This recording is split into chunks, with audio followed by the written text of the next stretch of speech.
Welcome to the Alain Elkann interviews, an unprecedented window into the minds of some of the most well-known and respected figures of the last 25 years.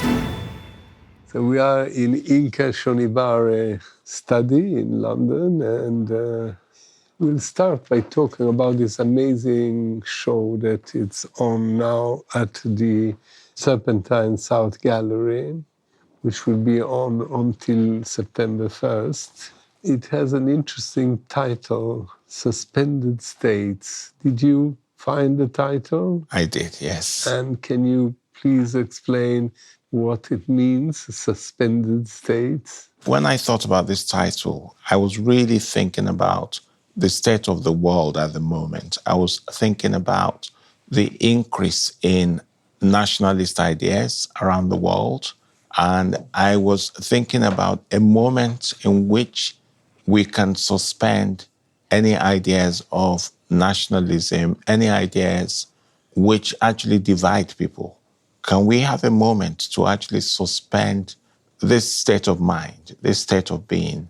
Can we take a moment to think about ambivalence and nuance, to not always be so sure that there are people we want to exclude and we want to include, because unfortunately behind some of these nationalist notions, we know that historically, when we divide people in that way, it usually doesn't end very well. So I ask people to stop for a moment, to suspend that way of being for a while. Let's look at humanity generally and suspend this. But you said somewhere that you believe in abolishing boundaries, no? I mean, there shouldn't be no kind of psychological, physical, or geographical boundaries. Yes. I believe that we need to think to stop this. If you look at the map of the globe, you cannot see any lines in where each country is, or which boundary, or where you build a wall somewhere. You know, human beings have always been nomads. And we always migrate. We go where we can get better quality of life. And this has been going on for centuries. So we should stop looking at the world in that way because, for example, issues around climate and climate change, we all have to collaborate from every region. So if you start to put up the wall, the flood will not know if this is your country or not. It will go everywhere. So if we don't collaborate, how can we actually mitigate some of the effects of this kind of climate catastrophes, for example? I mean, there are no countries in a way, you know? I mean, they are an invention. It's a relatively modern idea. I mean, there are mountains, there are rivers, there are, you know, deserts, exactly. But they don't have a name. No, really. No. And if we don't collaborate between each other and we say, I'm just going to look after my own part of this, it will never work. You said that we are all nomadic people, right? And in a way, you too are a nomadic person, right? You were born in London, then we went to, if we don't want to give a country, to Africa, and then you came back to Europe, where you studied and basically stayed. But if I understood something, your life, your art, your thinking is concentrated on the relationship between Africa and Europe, no? I mean, it's a lot of your work about the colonialism and anti-colonialism and so on and so forth, no? That's basically one of your major issues. Well, yes, and this is connected to the formation of identities. So our history will form who we become. It's very difficult now to find an African, actually, who is not affected by Europe. And we also know that the history of the transatlantic slave trade, the history of the African diaspora in the world is also coming from the colonial encounter with Europe. So my own identity, the fact that I'm bilingual, I speak another language called Yoruba, I also speak English, but the only reason I'm bilingual is because of the colonial encounter in Africa. So that's why that subject is very much part of the way that I express myself, because my identity is related back to this history. So I can't separate history from who I am. But you are very English in a way. I mean, you have a very important title, right? You are CB, you are like a commander of the English. Yeah, commander of the British Empire, yes. So you are British. Well, in a way, yes, I am British, yes. But it's very interesting because being appointed a commander of the British Empire, where you get the medal and everything, this award is given because of your achievements in your career. But there's been a debate, especially amongst many Black people, that this award should not be accepted because of the history of the British Empire in Africa and also the history of slavery. And I deliberately accepted this because I want us to have a conversation about this relationship. Because if I would refuse and I didn't accept it, then this subject is closed because it's not interesting. Actually, I think it's much more interesting to make people talk about this and to make them think about this issue.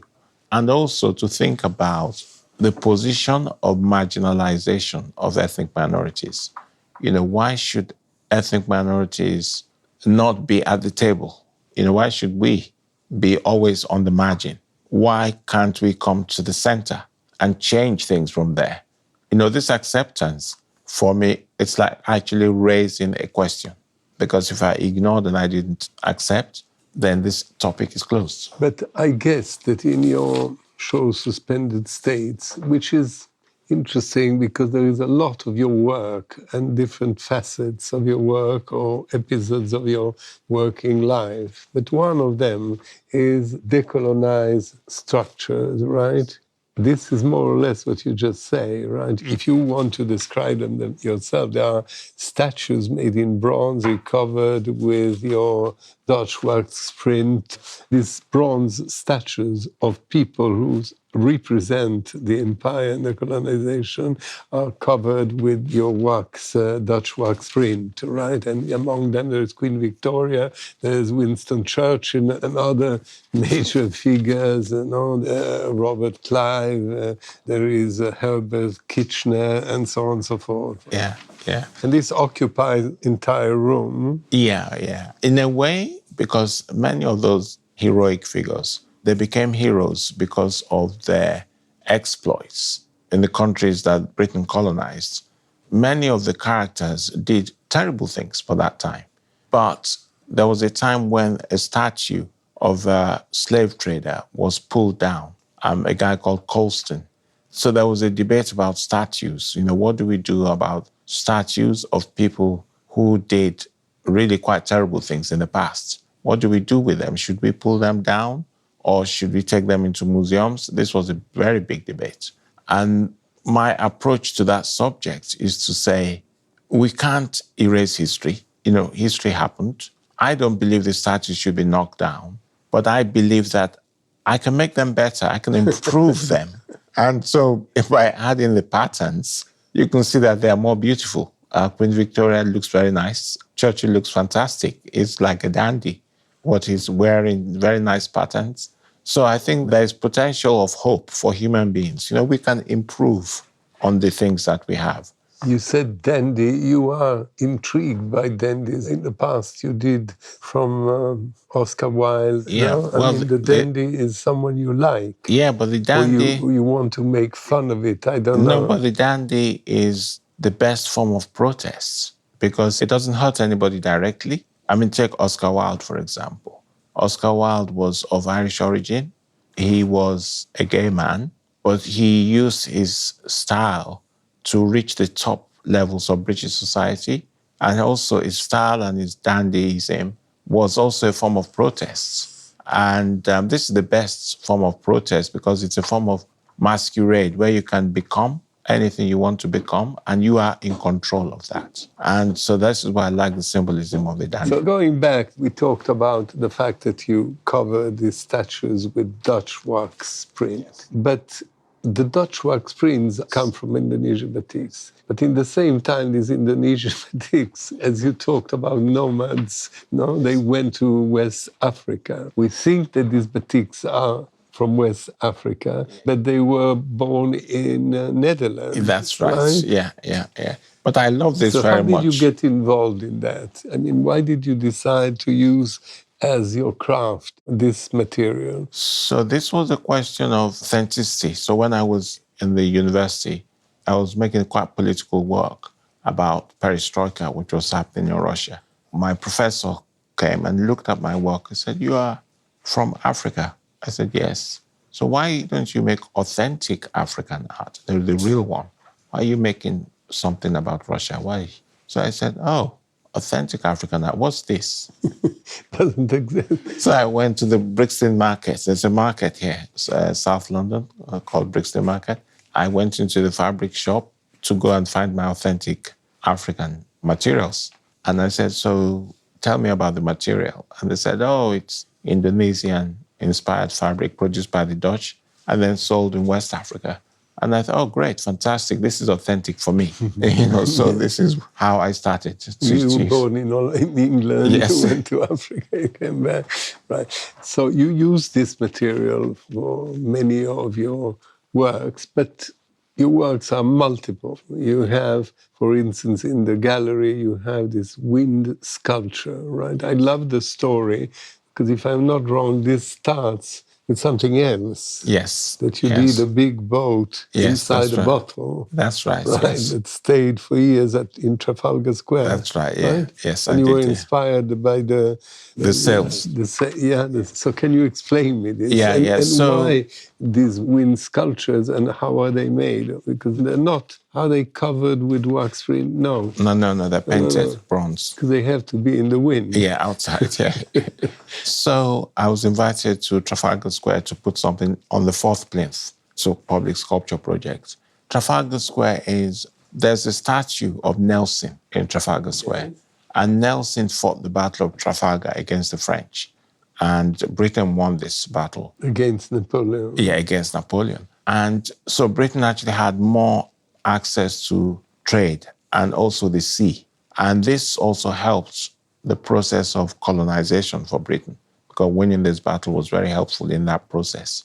But I was also thinking about colonization and travel and the importance of the wind, moving the sails. And then I was also thinking about the importance of the wind in relation to migration and also slavery as well. I was asking myself, what is sculpture? And sculpture is usually quite big and solid.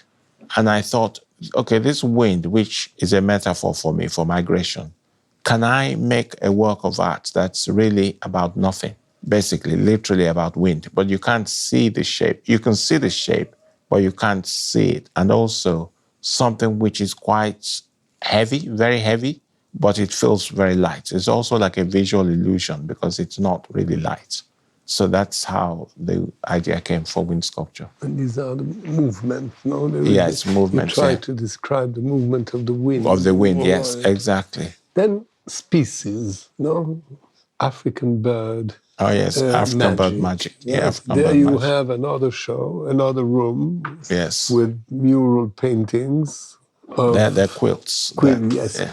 Where you mix birds who are endangered. Very much in danger. Yes. And you mix them with African masks. Yes. Right? Yeah. Yes. So what is the meaning of that? Yeah, so the reason I do that is before the colonization of Africa in the pre-industrial period, many people, they tried to live with nature.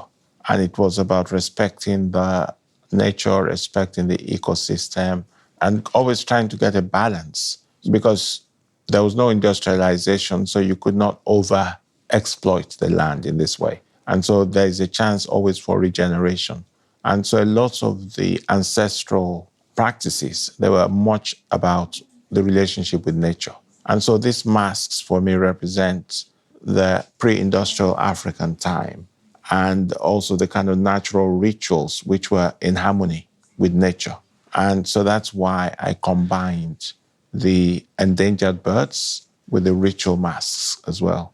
And also some of those masks that I use, because I was looking at the collection of the modernist Western artists like Picasso and who collected a lot of African objects. So I've also used in a way, to also look at the way that the West, especially Western modernism, has actually also learned from Africa in the creation of Western modernism. So this is not always about Africa not having anything to offer and the West coming. You know, this is actually, the contrary. yeah, This is the opposite colonization, right? well, in a way. You colonized Europe, you colonized modern art. Yes, exactly. But tell me something, I don't want to give a definition, but you are a conceptual artist, because, I mean, there's a lot of thinking in what you said, right? It's not that you're painting a landscape, right? The mask, the birds, I mean, how do you decide that an idea of yours will become a period of art or work of art or a series of work of art? Well, I mean, I think a lot of my work is really about my relationship to the zeitgeist, to what's actually happening right now. So this is a relationship of the artist to events, to kind of political thinking, to philosophical thinking about form, about art. And so it's a combination of me wanting to push the boundaries of my art, but also at the same time wanting to engage with current issues. So all of the work developed from what I'm thinking about. You know, if I'm worried about something, and I'm sure you've seen the War Library in the exhibition. Yeah, I was going to. So let's go there. You have this amazing library. The library has 5,270 books, right, which are about the history of war and peace. And what is very odd is that the title is written in kind of gold, but all the books are covered with the Dutch wax print.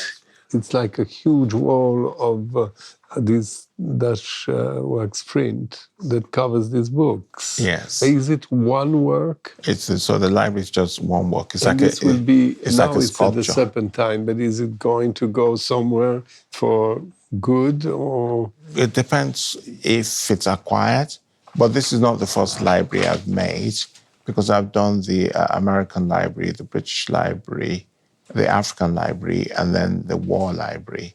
And the library series for me, it's about exploring the archive and memory and history, and also looking at the positive and the negative side of human events.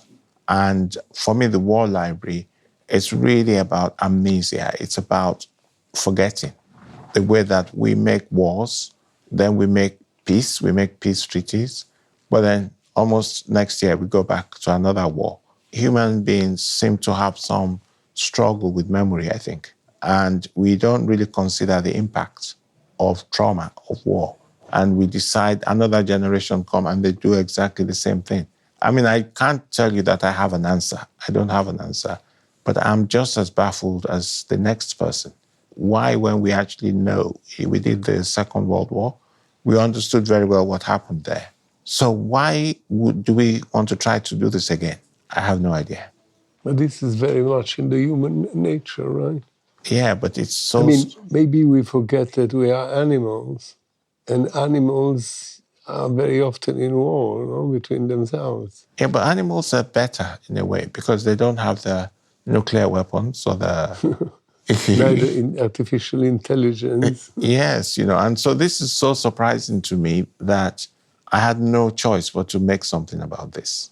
Maybe other people have some... So what is it? Memory? What you do? It's about memory, it's about forgetting. Not forgetting. And it's about not forgetting. And it's also about hope, because actually, whenever we do the peace treaties, we are somehow utopian, like artists. Artists are always utopian. Utopians, yes. In their thinking. But then somehow we always fail this utopia. It's like a failed utopia because it's never actually realized. It's failed utopia. Maybe the destiny of human beings is to go up and come down, go up and come down. Whenever you reach the peak, you then go down, and then you go up again. It's an endless, maybe, destiny. And this is what I'm sort of trying to talk about, in the backdrop. The backdrop is so many global conflicts at the moment, too many places. And we hear about Ukraine, but we also hear about Sudan, but it's not so big in the news. So there's so many hotspots where all these things are going on, and you find human character. It doesn't matter which part of the world you go. It's the same, always the same. Yeah. In the same time, about memory in your art, there is another facet of the work, which is creatures of the Mappamundi, which is again taking examples for old masters, no? Yes, I mean, the you look medieval at map. Holbein and Velasquez, Yeah, yeah. and you do some work. Can you describe this Yes, other so facet of your that work? work was called Creatures of the Mappamundi in the Hereford Cathedral. When I was studying the map, I realized there has always been a fear of the unknown. Like human beings, if we don't know something, we're just afraid. And in this medieval map, there were some creatures. So the way they imagined a creature in India, for example, they imagined that figure there, the mandrake. There are human-like creatures. They bury their heads in the soil, and if you try to pull them up, they scream, and this sound is deafening. And so I thought this was really fascinating, that this fear is so universal that if we don't know what people look like, we create mythologies around them. And so the fear of the Mexican, for example, in the United States, it's maybe some people don't fully understand the culture. They're afraid what will happen, if all these people come. But this is not only in the United States. This is here, this is everywhere. So if we don't know something very well or understand people well enough, we can very easily create mythologies around. The point I'm making is this is not a contemporary way of human relations. This has gone on for centuries, where we create mythologies around things we don't know. So that work developed from that. Then there is something very symbolic in your exhibition, which is a room. It's strange because I have seen something different but similar. I think it was in the Diaspora Museum in Tel Aviv, where they reproduced all the synagogues that had been, destroyed or whatever in various parts of Eastern Europe before the Shoah, the Holocaust, right? And instead you create, but in a black, I don't know what is the material you use. I mean, it's wood, black wood, painted in black. You do scale down replicas of historic and contemporary buildings that you consider places of refugee for persecuted and vulnerable group of people, right? This is the idea. And there are, among them, there is Amnesty International building in London, there is the Cathedral Center in Aleppo, and then there is the Chinese Methodist Church in Hong Kong, and then the Chiswick Women's Refuge, which are buildings or symbolic buildings that represent a refuge for persecuted and vulnerable people. And I think this is probably the core of your exhibition, in a way, if I understand something. It's a very symbolic meaning. Yes, right? yeah, absolutely, yeah. How did you come to that? How did you decide that? Again, talking about the conflicts issue, the global wars and all of these things, it creates refugees. I mean, it's we see them natural. This is going to happen. At the same time, we have a very unwelcoming right-wing response to these refugees, right? We don't stop to think about maybe we have a natural disaster here. We need to go somewhere. And I feel constantly that this human generosity to look after each other and to welcome people and to support people, it's diminishing. This human generosity is diminishing. We don't have the means to prevent conflict. And when they happen, we don't want to support the people who became refugees because of this problem. But I also know that historically, there's a precedent for supporting criminals or people in danger who get refuge, like Notre Dame, for example, in Paris, who will have a safe place. And so we don't want to create safe places for people. And if you look around London now, there are many more homeless people that you see on the street than before. And not everywhere I go, any country, you name it, you see many people. So I'm trying to just to understand this issue and to look at the history. I know that during the Rwandan genocide, there was a hotel in which people, they took refuge there. And so I'm asking a lot of questions about this. What happened to us? Why did we lose this compassion? It's a very basic human idea. I think if you lose this, I don't think you are any longer a human being, in my opinion. But don't you think that this modern world, where everybody, not everybody, but many, many people travel, move, go from a country to another, has changed so many things? I mean, we live in a different world. Yeah, between the traveling, the internet, the artificial intelligence, all this new world, virtual world that has been created, and it is so much part. I think you have a child, no? You have a son yourself. Are you worried about this, or you think it's a normal process of... I think human beings evolve, and there's nothing wrong with evolving, changing how we do things, because I'm not a negative person. Because I always, in my work, if you see, even Sanctuary City, and even this installation we talk about, you can see there's light inside, yes?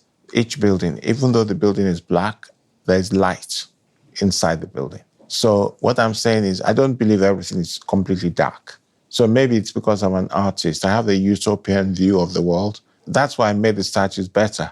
I made them more beautiful, because I think there's always hope. But an artist is someone who lives in a utopic world, you think? I mean, you consider yourself like that? Even though it's not realistic, I know that the world is not always easy. But I have to hold on to something, because if I don't, then I don't think my life would have any point. I have to hold on to something. So what do you need to be, a voice through your work?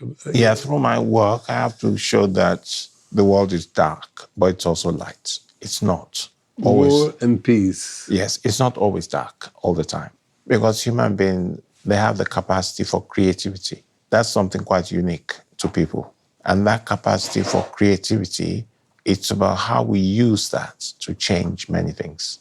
I don't think I'm a pessimist. And what are you looking for? I mean, you did so many different projects, which at the end of the day have a fil rouge altogether, right? I mean, it's the same idea in a different shape, in a different way, right? I mean, your philosophy is expressed in different kind of works that we can see, or periods that we can see at the Serpentine in suspended states, but altogether they are part of this suspended states feeling. Yes, and I think that as an artist, you have to engage the human senses in different ways. What I mean is the philosophy, the aesthetics, the materialism, the tactile nature of it. So I'm hoping to speak to different people in many different ways, so that when you come to the work, it's not only one way of seeing something. You can experience something as a sculpture, you can experience it as a quilt or a print, and I'm hoping to be accessible on different levels as well to people. Because some people are very cerebral and they like to think. You know, they like to consider things they look at and think very carefully about it. And some people, they just want a kind of sensory engagement where they're more interested in the aesthetic and the color.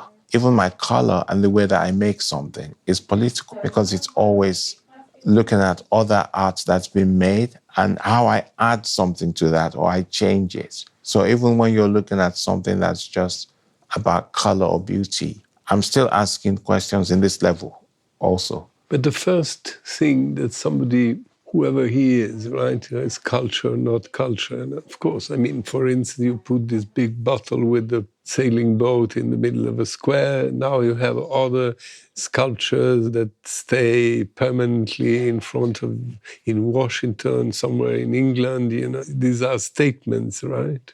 But people normally, they have a first impact with a work of art. They don't immediately have, you know, if you look at a painting in the past, you're not explained. If you see Giotto in a church or Caravaggio in a church, you just see the painting.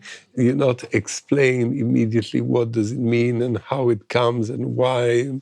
So that's what you want to say in a way, you know? Well, yes. That in a way, there are people who want to know, understand, blah, blah, blah. Others, they just have a feeling. Yeah, exactly. So it's not about always explaining to people. It's about when you look at it, what you feel. And then if you want to know more, that's also interesting. Yeah. But if you don't want to, it's okay. You just like it. Yeah. Or dislike or it. dislike it. Yeah, that's okay. Because probably the work of an artist, or yours, I don't know, is not to please. No. Neither to displease, maybe. No. I can't dictate the emotion of my viewer. And not everybody is going to like everything you make, that's for sure. But I want some kind of, visual impact is important for me. That you can see it. And if you don't have time, maybe you have 1 second, that's all right. Maybe you have 24 hours. It's also okay. Yeah, but the color is important.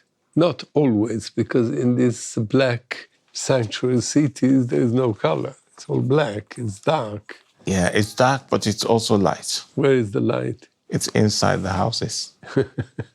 But the people who visit the exhibition, they don't see the light. Yeah, but the mood of the exhibition changes when you enter that room. Did you organize the exhibition? Yeah, I placed it, yes. So I decided what kind of feeling I wanted when you go around. Because you start with something, when you come in, it's this sculpture, it's almost dancing, it's very exciting. Right. and many colors. So, but then when you go through the exhibition, you go from the light side of the sculpture, but then you enter the war library, which is a very dark subject. It's not very happy, shall we say. But when you first see it, you think, wow, it's very happy. It's all very nice colors. But when you look, you realize this is really not a very happy subject. But do you have new projects in mind? I mean, yes, I do. How do you work? Do you work very hard? Do you work every day? Yeah, I work every day. I'm making a lot of drawings as well. And sometimes I'm just reading, trying to make research about something or reading about something. And then I do the drawings for my quilts most days.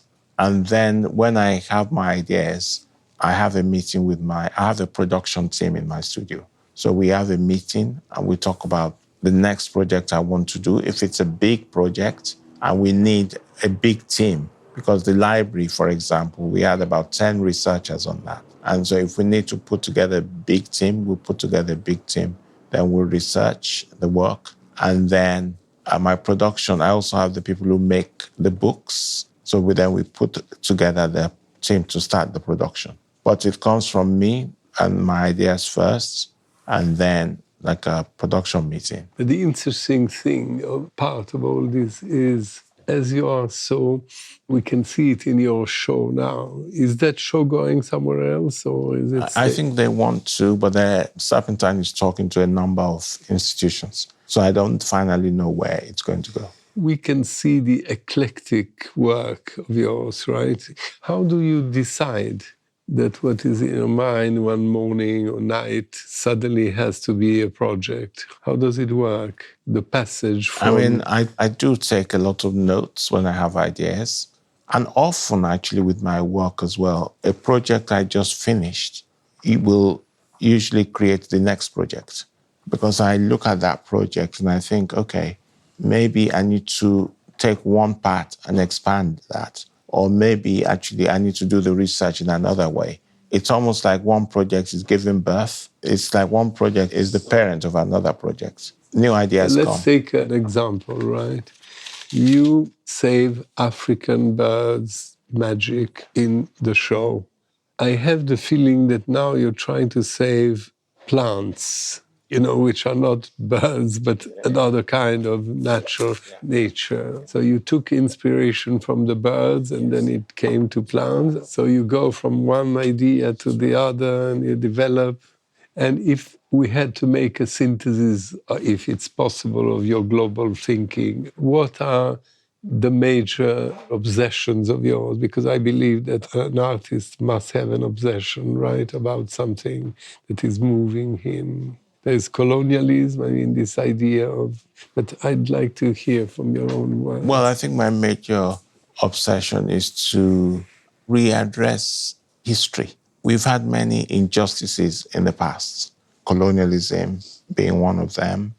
Discrimination is another one. How do we start to make a world which is better for everybody?